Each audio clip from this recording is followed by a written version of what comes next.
Now, baking sourdough in a hot kitchen can be an absolute nightmare. So today I'm going to show you how to set yourself up for success by tweaking the old formula and managing the fermentation process correctly. Today, my kitchen's about 32 degrees Celsius. I think that's around 90 degrees Fahrenheit, but it is going to peak to about 34 when I turn my oven on. Right, put the brakes on. Don't even think about stepping foot into your kitchen because we've got to make some adjustments to our formula so that we can slow this fermentation down. And of course, make sure that our dough is easier to handle.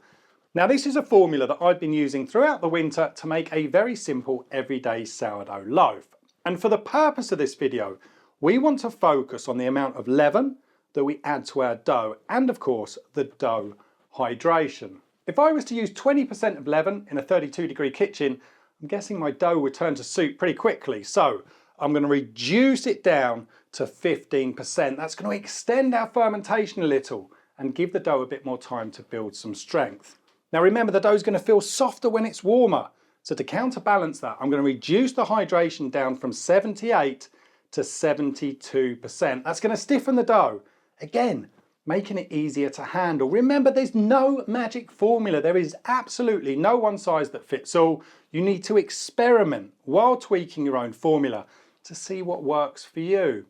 Now, of course, using a sourdough calculator like this makes it super simple. You're more than welcome to use this. I will leave a link in the video description. So now we've adjusted our formula to suit our warmer climate, I'm going to follow the recipe for the main dough that's on the right hand side. So first I've got to ask myself an important question. How am I going to schedule the fermentation of my leaven?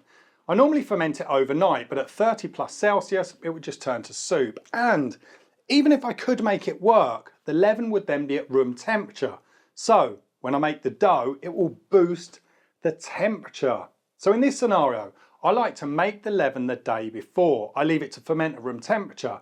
And then as soon as it's reached about 75% of its potential, I just pop it in the fridge. The fermentation is going to slow down and the leaven is going to be nice and cold when it's time to make the dough tomorrow.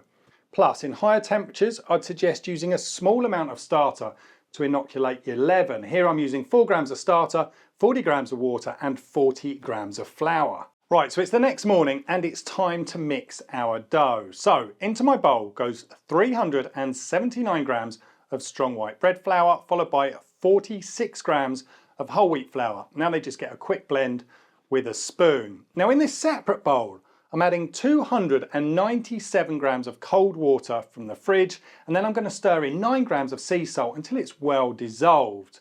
I'm now going to add roughly half the flour to the mix and then give it a really good stir. In goes 69 grams of the cold leaven, and I'm going to give it another really good mix.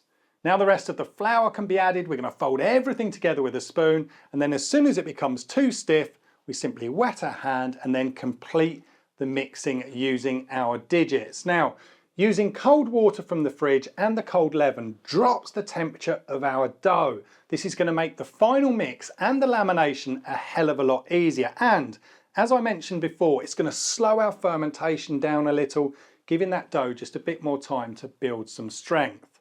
Now, once the dough looks like this, you can simply pop a lid on the bowl and then leave it out at room temperature to rest.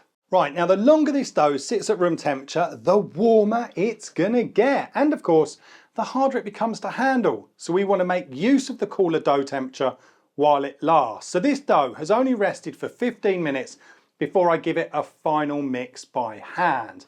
Every time you touch the dough, I want you to remember to use a light, gentle touch. See how easy the dough is to handle when I treat it with just a little bit of care.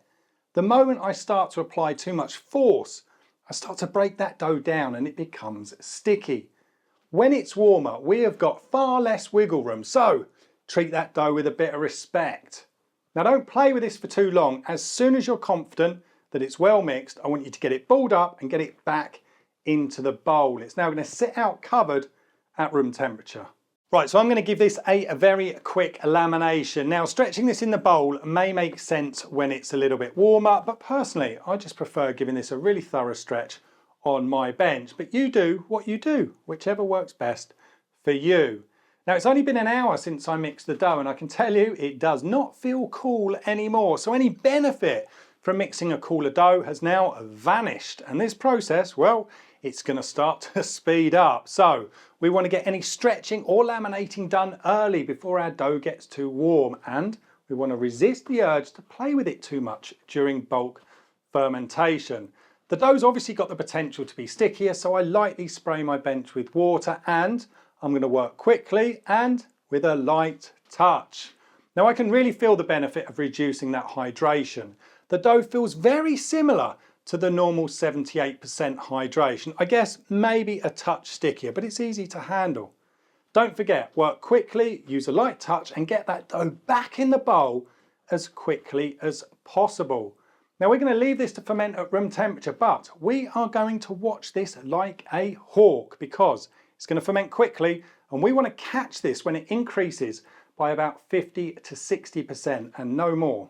Right, so it's taken about 3 hours since mixing the dough for it to increase by round about 50% of its original volume. And now it's just a case of popping this dough in the fridge. Now, remember, this dough's around about 32 degrees Celsius, so it's going to continue to ferment pretty quickly in the fridge. But crucially, that dough temperature is going to start to drop, and that is going to help us with two things.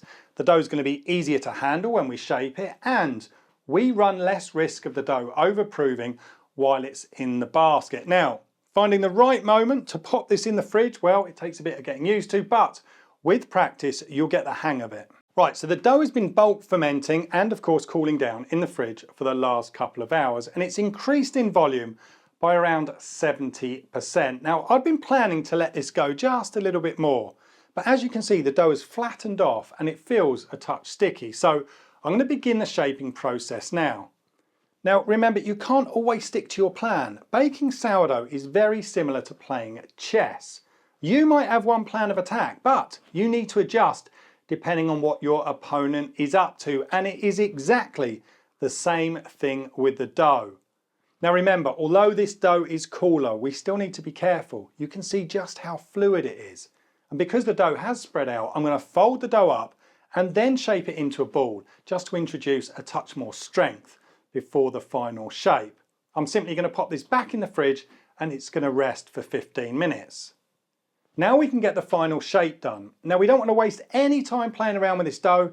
Fold the two sides into the center and then roll it up towards you. Do not use too much pressure, otherwise it will get sticky. Gently pinch the ends closed, and if you have the slightest inkling that that dough is stuck to the bench, give it a dust with flour and then slide your scraper underneath to release it. After a quick bath in rice flour, it's going to be left to prove at room temperature in its basket. And I'm going to do exactly the same thing I did during bulk ferment.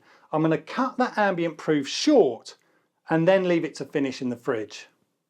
Right, so that's about that. My dough has been out at room temperature for just under an hour, and it's going to go into the fridge. So hopefully I've timed this right so that when the temperature of the dough drops enough to stall the fermentation, the dough will have proved to just about the right amount. Remember, it's not an exact science and it does take a bit of practice.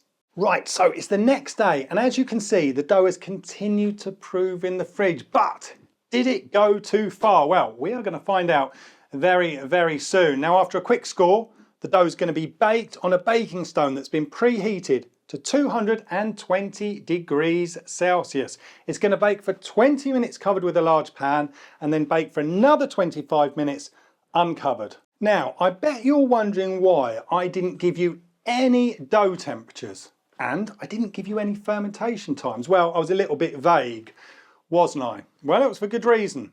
If there's one thing I hope we can all agree on, it's that your dough temperature and the time it takes your dough to ferment is going to be wildly different from mine. You aren't trying to replicate my process or copy my times or copy my dough temperatures.